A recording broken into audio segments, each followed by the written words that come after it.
ពុព្រឹមញញឹមសែនស្រស់ចោលដីស្រណោះមិនអស់អាឡ័យបងខំស្រឡាញ់ស្ទើរខ្សែ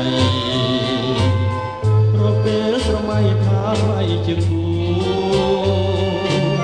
ថ្ងៃនេះផ្ទៃមេឃអាប់អន់រស្មី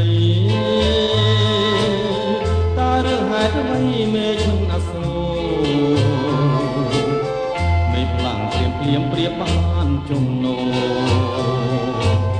ទ្រូងអើយពេញពោដោយក្តីខ្លោចផ្សា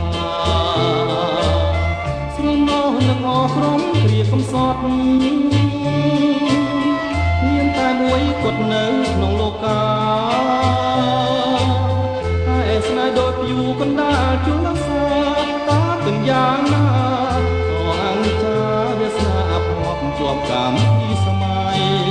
ថ្ងៃក្រោយតាបានននញញឹម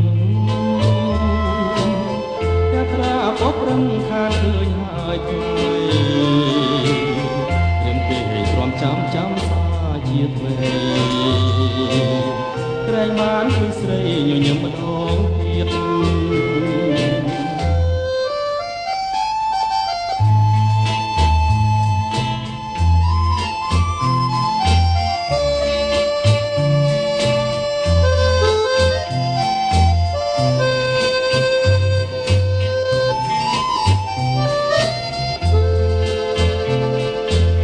ស្រណោះនឹកអស់ក្រុមគ្រាកំសត់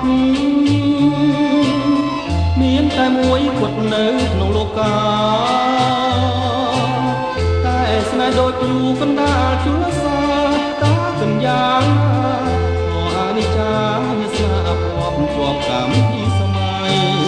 ថ្ងៃក្រោយតាបានននញញឹម